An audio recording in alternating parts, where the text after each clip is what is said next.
Assalamualaikum warahmatullahi wabarakatuh. Bismillah wassalatu wassalamu ala rasulillah Muhammad ibn Abdullah wa ala alihi wa sahbihi wa man walah.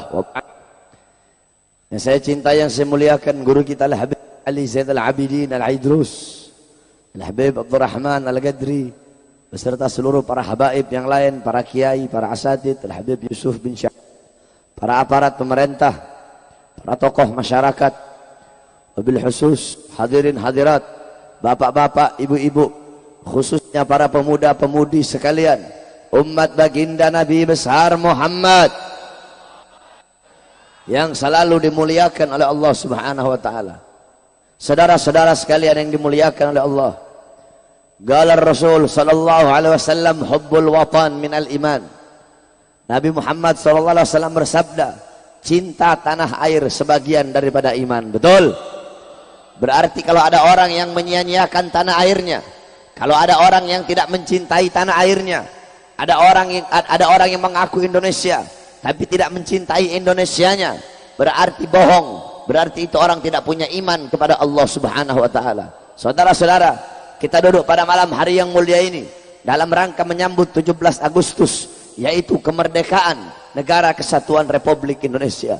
Saudara-saudara, Indonesia merdeka berkat perjuangan para ulama, berkat perjuangan para habaib, berkat perjuangan para kiai, berkat perjuangan para santri, berkat perjuangan para pahlawan. Perjuangan merekalah yang menjadi sebab, yang menjadi awal bagi terbukanya pintu gerbang kemerdekaan Indonesia. Saudara-saudara sekalian yang dimuliakan oleh Allah, waktu itu belum ada tentara, waktu itu belum ada polisi, belum ada Indonesia, belum ada negara, belum ada pemerintahan, belum ada anggota dewan, belum ada presiden. Yang ada para ulama, para santri, pondok-pondok pesantren, majelis-majelis taklim, majelis-majelis ilmu, para kiai, para ulama, para santri. Mereka berjuang, mereka bersatu untuk mengusir para penjajah dari tanah Indonesia. Saudara-saudara, ulama dan santri terdahulu, malam mereka pegang polpen, malam basah diri mereka dengan air mata kerinduan kepada Allah. Itu malam mereka megang polpen, malam mereka megang pena, malam mereka megang kitab, malam basah dengan air mata kerinduan kepada Allah. Siang mereka tidak pegang kitab, siang mereka tidak megang pena, siang mereka bukan basah dengan air mata, siang mereka memegang pedang, bersimbah darah, mengorbankan jiwa dan nyawa demi kemerdekaan Republik Indonesia. Saudara-saudara, oleh karena para santri-santri kita, para santri, tanamkan dalam diri kita jiwa-jiwa dan ruh para santri-santri dan ulama, para pejuang-pejuang terdahulu. Saudara-saudara, sekarang memang betul Indonesia telah merdeka. Kita telah merdeka dari Jepang, kita telah merdeka dari Belanda, kita telah merdeka dari penjajah, tapi kita belum merdeka dari 9 naga. Betul? Kita masih dijajah ekonominya. Kita belum merdeka dari para koruptor, belum merdeka dari para pemerintah kotor, belum merdeka dari para pejabat yang zalim. Kita telah merdeka dari penjajah Jepang, kita telah merdeka dari Belanda, tapi kita belum merdeka dari maksiat, belum merdeka dari mungkarat, belum merdeka dari dhalalat, belum merdeka dari sayyiat. Oleh karenanya saudara-saudara sekalian yang dimuliakan oleh Allah, khususnya para pemuda-pemudi Indonesia, berjuanglah engkau untuk bangsa, berjuanglah engkau untuk Indonesia, berjuanglah engkau untuk merah putih. Syubbanul yum rijalul ghad, pemuda masa kini adalah pemimpin masa depan. Engkau adalah ujung harapan bangsa, engkau ujung tombak bangsa, engkau adalah benteng bangsa Indonesia. Baik buruknya bangsa, baik bagusnya Indonesia, rusak atau bagusnya Indonesia ke depan, berada di tangan kalian. Kalau anak-anak mudanya baik, taat, patuh, tunduk kepada Allah, Indonesia kita akan baik, akan mendapatkan pemimpin yang baik, dan agama akan dipegang oleh orang-orang yang baik. Tapi kalau anak-anak mudanya rusak, anak-anak mudanya melacur, anak-anak mudanya narkoba, anak-anak mudanya mabok-mabokan, maka besok Indonesia kita akan rusak, besok bangsa kita akan rusak, dan negara kita akan rusak. Oleh karenanya, wahai para pemuda-pemudi Islam, wahai para santri-santri, merdekakan Indonesia dari para pejuang-pejabat, dari para pemerintah-pemerintah yang kotor, dari para pejabat-pejabat yang zalim. Saudara-saudara, para pahlawan zaman dahulu, mereka mengorbankan jiwa dan nyawa untuk memerdekakan bangsa.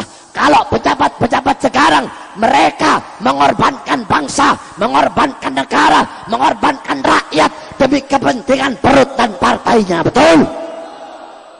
Pahlawan zaman dulu mereka mengorbankan jiwa, nyawa, darah, harta untuk memerdekakan bangsa.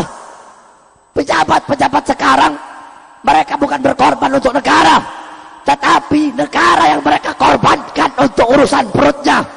Bangsa yang jadi korban, rakyat yang jadi korban, Indonesia yang jadi korban. Mereka hidup senang, mereka hidup kenyang, rakyat mati kelaparan, rakyat susah, rakyat menderita. Oleh karenanya, wahai para pemuda-pemudi Indonesia, sekarang bukan saatnya bagi kalian untuk bermain-main, bukan saatnya bagi kalian untuk bercanda-bercanda. Sekarang saatnya bagi kita untuk bangkit. Kenapa? Karena kalian satu-satunya, kita para santri, para pemuda-pemudi Islam yang tidak bisa dijual, tidak bisa dibeli oleh orang-orang Cina, tidak bisa dibeli oleh orang-orang komunis, tidak bisa dibeli, tidak bisa disogok oleh para taipan-taipan. Presiden bisa mereka beli. Bagi orang-orang yang ingin merampok harta rakyat, bagi orang-orang yang ingin merusak Indonesia, presiden bisa dibeli, tentara bisa mereka beli, polisi bisa mereka beli, menteri bisa mereka beli. Tetapi mereka lupa, mereka lalai bahwasanya di tanah Indonesia masih tegak berdiri kami para pemuda-pemudi Islam, kami para santri-santri. Demi Allah kami bersumpah, demi Indonesia, selama kami masih tegak berdiri di tanah Indonesia, kami bernafas di tanah Indonesia, maka selama itu juga kami tidak akan pernah bisa dibeli sampai hari kiamat. Yang hak kita sampaikan hak, betul. Yang benar kita sampaikan benar, betul. Oleh karenanya sampaikan kebenaran. Afdalul jihad kalimatu haqqin wa fi riwayah kalimatu adlin inda sultanin jair. Jihad yang paling utama, jihad yang paling bagus, jihad yang paling baik adalah menyampaikan kebenaran kepada para pejabat-pejabat yang zalim.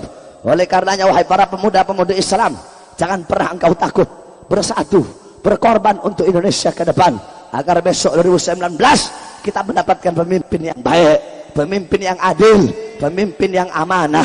Berjuanglah, merdekakanlah Indonesia. Wahai Indonesiaku, wahai para pahlawanku yang telah berjuang untuk Indonesia, wahai Bung Karno, hai Bung Karno, hai Bung Hatta, dengarkan kami rakyatmu. Wahai Bung Karno, wahai Bung Hatta, wahai Jenderal Sudirman, wahai Kapten Pattimura, wahai para pahlawan-pahlawan Indonesia, kalian berjuang untuk bangsa, kalian mengorbankan jiwa kalian untuk merdekanya Indonesia. Tetapi coba kalian lihat pejabat-pejabat sekarang, bukankah kalian berkata bahwasanya kalian titip ini negara, kalian titip ini negeri, kalian titip ini bangsa kepada mereka, tetapi mereka yang kalian berikan amanah, mereka khianat. Wahai Bung Karno, dengarkan suara kami rakyatmu dari dalam kuburmu. Wahai Bung Karno, engkau punya anak Megawati. Bung Karno, dia berkata bahwasanya dia tidak butuh kepada Islam, dia selalu menyerang Islam, dia ingin memenjarakan para ulama. Wahai Bung Karno, dengarlah suara kami rakyatmu, suara rakyat, suara Indonesia, suara merah putih. Wahai para pahlawan, pejabat-pejabat sekarang, mereka hidup tenang, hidup nyenyak, hidup senang.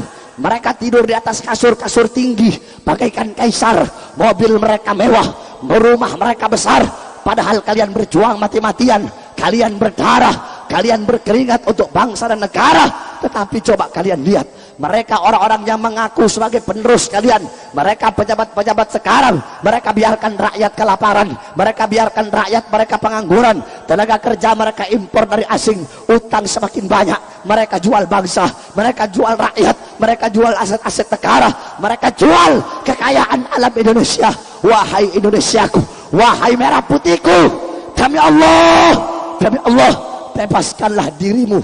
Wahai merah putih, bebaskanlah dirimu dari maksiat, dari mungkarat, dari para koruptor, dari para pejabat-pejabat yang zalim. Wahai Garudaku, merdekakanlah dirimu, bebaskan dirimu dari cengkraman sang naga. Wahai Garuda, terbanglah engkau meninggi di tempat yang tinggi, tunjukkan keperkasaanmu. Wahai Garuda, engkau dibuat oleh Sultan Syarif Hamid Al-Gadri sebagai lambang keperkasaan, sebagai lambang kekuatan, sebagai lambang yang tinggi, Misalnya Indonesia lambang Garuda yang bikin Sultan Hamid Al-Gadri sebagai bapak beliau adalah orang soleh, cucunya ulama. Kenapa dibikin lambang Garuda? Sebagai bukti akan ketinggian Indonesia, keperkasaan Indonesia, kekuatan Indonesia. Sekarang Garuda telah dibeli oleh siapa? Oleh sang naga. Garuda dicengkram oleh sang naga. Oleh karenanya kita pemuda-pemudi Islam harus kita bebaskan Garuda kita, Indonesia kita, merah putih kita dari para taipan-taipan kotor yang bisa memberi aparat-aparat pemerintah. Wahai merah putihku, wahai merah putihku, kami anak-anak bangsa, malam hari ini kami merayakan 17 Agustus. Kami bersumpah demi Allah, selama darah kami masih merah, tulang kami masih putih, merah putih, maka selama itu juga kami akan terus berjuang mengorbankan jiwa dan nyawa kami untuk bangsa dan rakyat Indonesia. Saya tanya semua pemuda-pemudi Islam yang hadir di sini, siap hancur demi Indonesia? Jawab yang keras, siap hancur demi Indonesia? Siap binasa demi Indonesia? Siap susah asal bangsa senang? Siap susah asal bangsa senang? Siap jatuh miskin asal bangsa kaya? Siap jatuh miskin asal bangsa kaya? Siap mati asal bangsa hidup? Siap berdarah? Siap hancur? Siap berkorban? Allahu Akbar! Allahu Akbar! Indonesia merdeka! Merdeka! Merdeka! Merdeka! Seperti inilah cara mengenang jasa pahlawan. Seperti inilah cara merayakan bersyukur dengan hari kemerdekaan. Ini banyak orang-orang sekarang mengenang jasa pahlawan gini doang. Ngapain? Baca Fatihah, tahlil, bacain Yasin, Al-Fatihah ila ruh Jenderal Sudirman, suril Fatihah. Begitu mengenang jasa pahlawan, bukan gini doang. Oleh karenanya saudara-saudara, ini Indonesia merdeka karena para ulama, betul? Bahkan sampai bendera merah putih. Kenapa sampai sekarang kalau 17 Agustus bendera merah putih dipajang di depan rumah? Kenapa? Pertama kali itu adalah Al-Habib Ali bin Abdurrahman Habsyi Kuitang. Habib Ali bilang sama muridnya, lihat Soekarno telah memproklamirkan kemerdekaan Indonesia. Coba lihat benderanya warna apa? Merah putih, Beb. Maka Habib Ali Kuitang berkata, sebarkan kepada seluruh masyarakat Jakarta untuk mengibarkan bendera merah putih di depan rumahnya masing-masing. Guru Mansur Tambora, beliau kibarkan bendera merah putih. Beliau ulama sepuh zaman dulu, keberaniannya luar biasa. Waktu Jepang menjajah Indonesia, ketika itu saudara-saudara, banyak dari para ulama ustadz kiai yang disuruh nyembah matahari. Semuanya nurut, kalau enggak bakal dibunuh. Tetapi ada dua ulama disuruh nyembah matahari, tetap nggak mau nyembah. Sampai-sampai dua ulama ini ditaruh pedang samurai Jepang yang tajam di sini. Tetap mereka nggak mau menyembah matahari. Siapa? Dua orang itu, Habib Salim bin Ahmad bin Jindan dan Guru Mansur Tambora. Sampai-sampai dalam riwayat manakibnya Habib Salim, ininya kegores karena ditaruh samurai di sini. Ayo sembah matahari. Tetap mereka tidak mau menyembah matahari. Habib Ali Kuitang memerintahkan agar semua orang rakyat Jakarta khususnya dan umum untuk meletakkan, mengibarkan bendera merah putih. Habib Ali bin Husain Al-Attas, beliau orang susah, ulama yang zuhud, beliau kibarkan bendera merah putih. Cuma nggak punya bendera merah putih, beliau ambil sorbannya warna putih. Dicari-cari sorban merah nggak ada, adanya gordeng, diambil tuh gorden merah, dijahit jadi merah putih, dikibarkan depan rumahnya. Habib Salim bin Jindan, depan rumah ditaruh merah putih. Datang orang tanya, Habib, ngapain kok taruh bendera merah putih? Udah, kamu jangan banyak tanya, ikut pakai, taruh, bikin bendera merah putih depan rumah kamu. Begitu besar perjuangan mereka, begitu luar biasa pengorbanan mereka untuk bangsa dan rakyat Indonesia. Indonesia merdeka sebab mereka, sebab para ulama, sebab para santri. Tetapi sekarang mereka para pejabat-pejabat zalim, pejabat-pejabat kotor yang merasakan menghirup kemerdekaan dengan sebab perjuangan para ulama, justru mereka menangkap para ulama, menghinakan para ulama. Oleh karenanya ini Indonesia negeri keramat. Di dalam perut Indonesia, ditanam dalam perut Indonesia banyak para wali-wali Allah yang terkubur dalam perut Indonesia. Makanya Indonesia, kalau ada yang mau hancurkan Indonesia, akan Allah hancurkan lebih dahulu. Ada yang macam-macam sama Indonesia, akan Allah hinakan dia lebih dahulu. Mudah-mudahan Allah jadikan Indonesia negara yang baik. Allah berikan pemimpin yang baik, pemimpin yang adil. Amin amin rabbal alamin. Terakhir, sebelum saya tutup, sedikit ingin saya sampaikan. Kemarin ada seorang ustadz-ustadzan, saudara-saudara.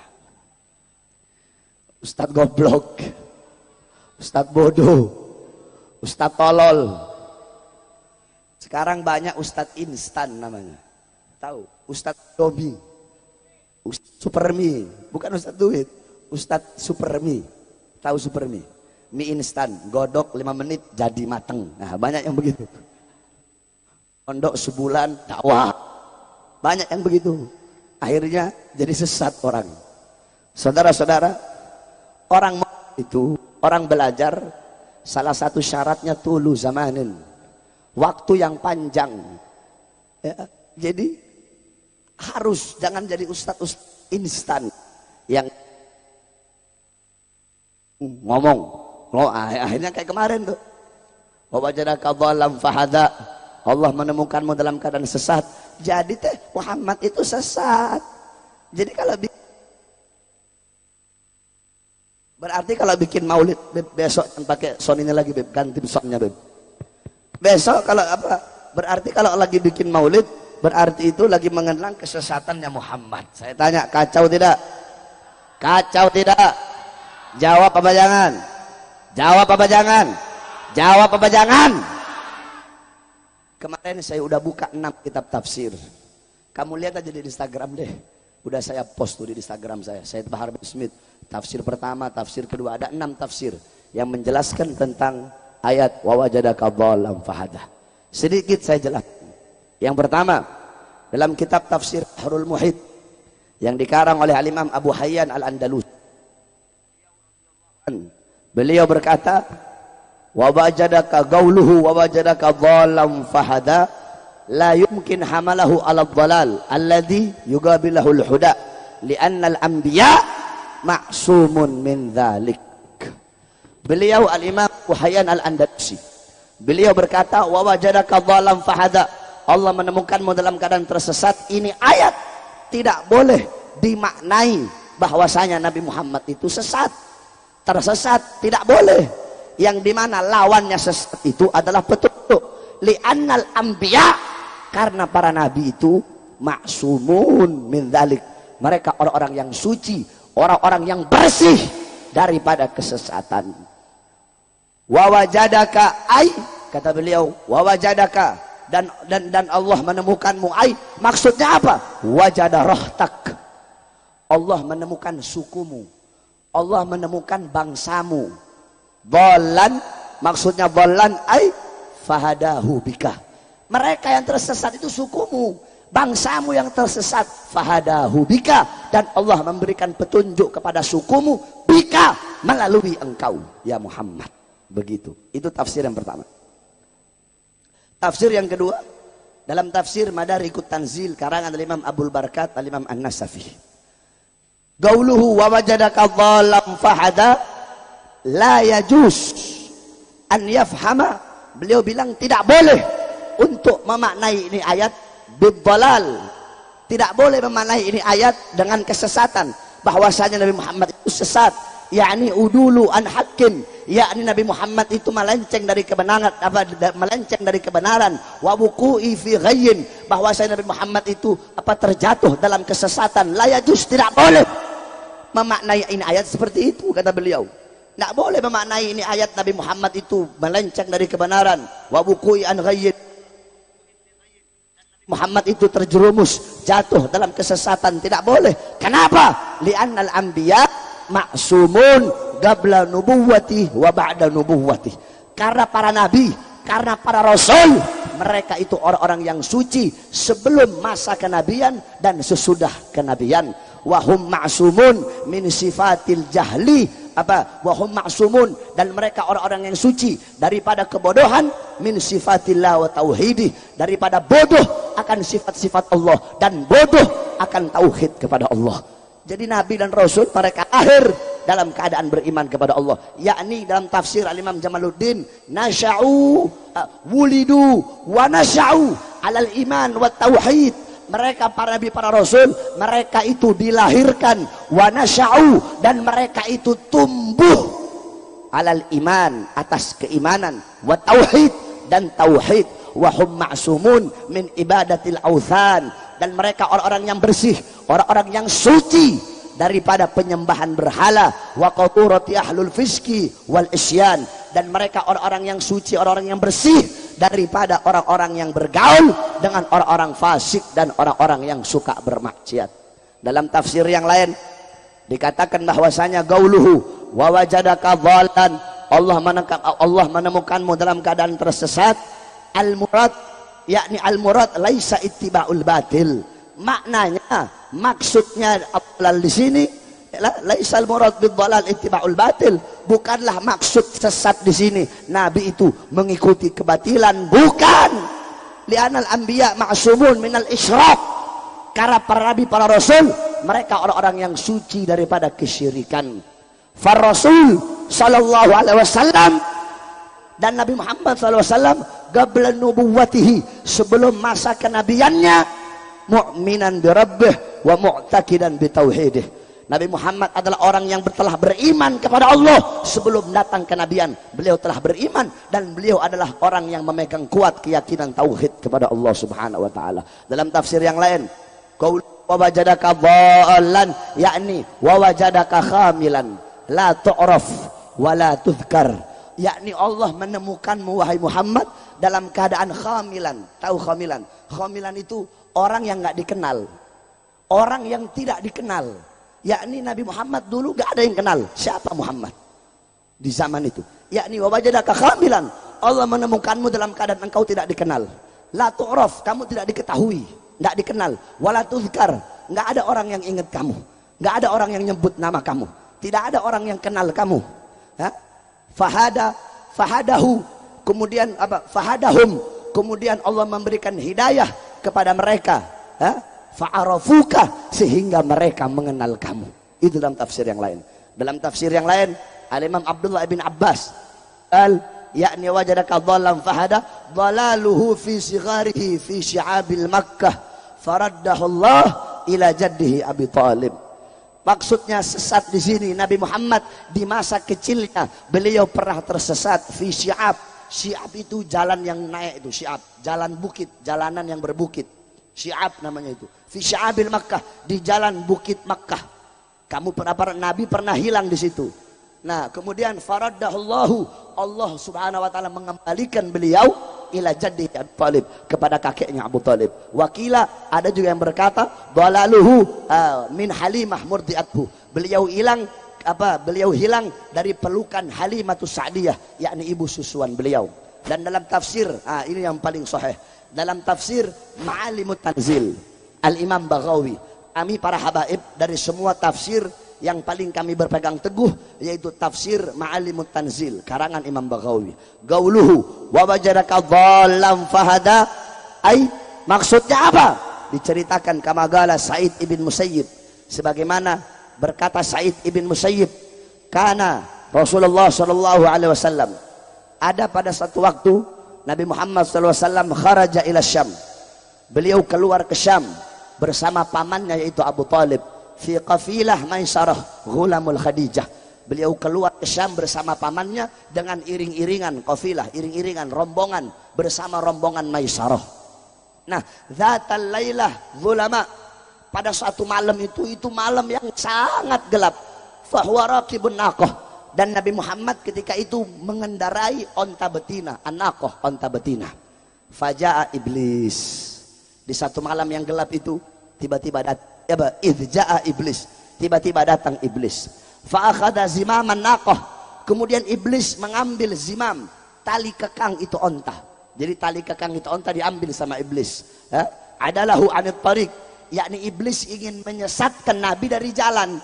Jadi Nabi lagi jalan bersama kakeknya. Nah, tali kekang ini onta diambil sama iblis. Jadi ini onta mau dibelokin, mau disalah jalain, mau disesatin sama iblis. Faja'a Jibril, kemudian datang Jibril alaihissalam, Fanafakha Jibrilu iblisa. Kemudian Jibril meniup iblis. Jadi iblis ditiup sama Jibril. Nafkhatan waqa'a minha ila apa? Waqa'a bihi ilal Habasyah. Yang dimana dengan tiupan itu membuat iblis jatuh terlempar sampai ke negeri Habasyah. Faraddahu ilal kafilah. Kemudian Jibril mengembalikan Nabi Muhammad kepada kafilah, kepada rombongan Maisarah. Ini maksud daripada ayat wa wajadaka dhallam fahdah. Jadi nggak mungkin Nabi itu sesat, nggak mungkin. Ini ustadz goblok. Makanya belajar tafsir, jangan asal-asalan. Ya, makanya mondok, jangan sok-sokan. Udah goblok nggak tahu lagi kalau dirinya goblok. Makanya dikatakan rajulun arba, laki-laki itu ada 4. Perhatikan, laki-laki itu ada 4, manusia itu ada 4. Pertama, rajulun yadri wa yadri annahu yadri. Yang pertama adalah seorang laki-laki yang tahu dan dia tahu kalau dirinya itu tahu. Jadi laki-laki pertama ini dia pinter, alim, pinter, dan dia tahu kalau dirinya itu pinter. Fadzaka alim, ini orang alim. Ini orang, ikuti yang pertama. Orang yang tahu dan dia tahu kalau dirinya tahu. Yang kedua, rajulun yadri wala yadri annahu yadri. Yang kedua, seorang laki-laki yang tahu tapi dia tidak tahu kalau dirinya itu tahu. Jadi dia ini alim, berilmu, tapi dia nggak sadar kalau dia itu berilmu. Fadzaka ghafil. Ini orang lalai, orang yang lupa, lagi tidur, banguni dia. Kamu itu berilmu, dakwah. Nah, yang ketiga, rajulun la yadri wa yadri annahu la yadri. Laki-laki yang ketiga, laki-laki yang bodoh.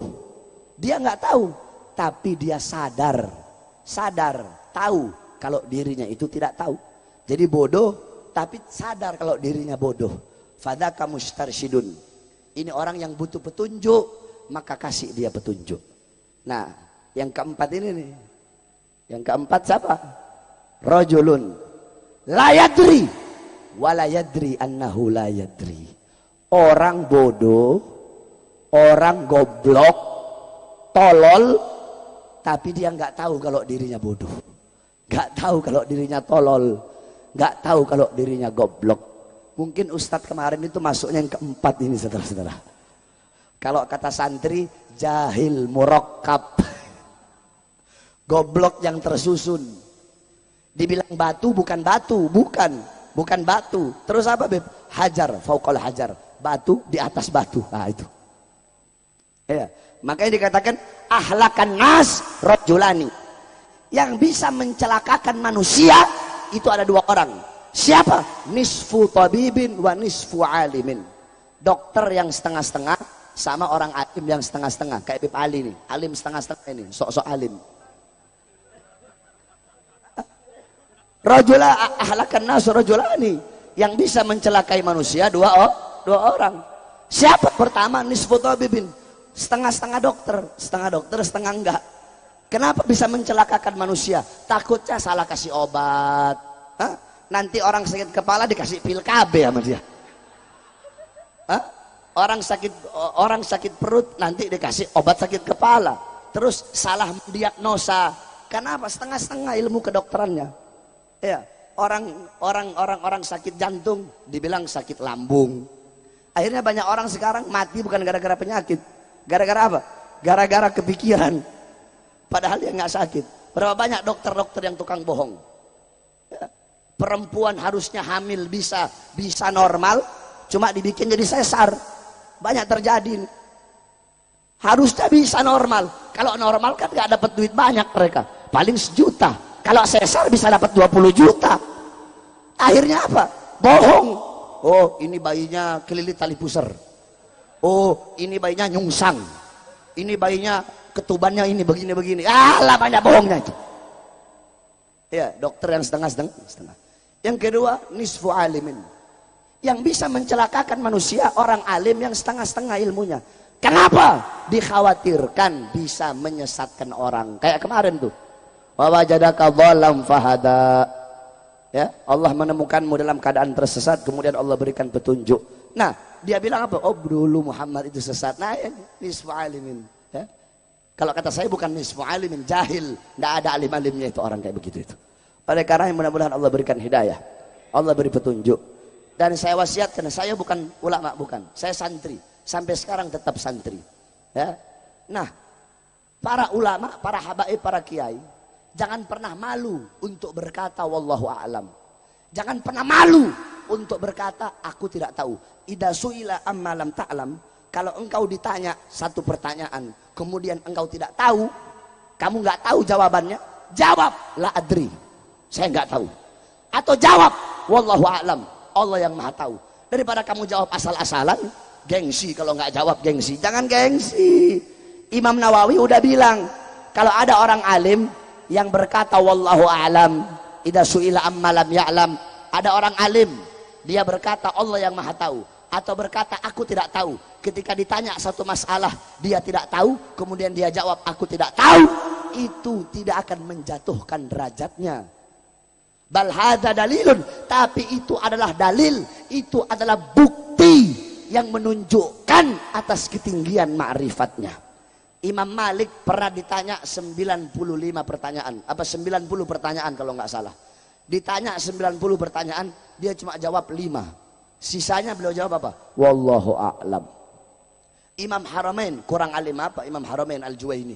Tapi pernah ketika ditanya satu pertanyaan, beliau jawab wallahu a'lam. Jadi jangan pernah malu, mentang-mentang udah terkenal di sosmed, semua dijawab. Yang kayak kemarin tuh, wajadaka dhallam fahada. Ustadz apa sih namanya itu? Saya nggak tahu saya. Ustadz yang goblok-goblok, ustadz yang suka nggak punya adab sama Nabi itu saya nggak kenal ustadz kayak begitu. Saya kenalnya itu ustadz yang akhlaknya bahasa Allah. Udah gitu manggil Rasulullah Muhammad lagi. Hah? Setan, goblok, bodoh, iblis, jahanam. Manggil Rasulullah Muhammad, kurang ajar. Mudah-mudahan Allah kasih petunjuk. Amin. Orang kayak begitu nggak bisa diajak debat. Kenapa? Goblok. Kamu ngapain debat sama orang goblok? Terus diajak apa? Ajak berantem, saudara-saudara. Mudah-mudahan Allah panjangkan umur guru kita Habib Ali Al-Idrus, Habib Yusuf bin Syahab, beserta para habaib yang lain. Amin ya rabbal alamin. Rabbi fanfa'na bi barakatihim wa ahdina al-husna bi hurmatihim wa amitna fi tariqatihim wa mu'afati min al-fidani wa sallallahu alaihi wasallam Muhammad wa ala alihi wa sahbihi wa barik wa sallam. Alhamdulillah rabbil alamin wal 'afwu minkum wassalamu alaikum warahmatullahi wabarakatuh.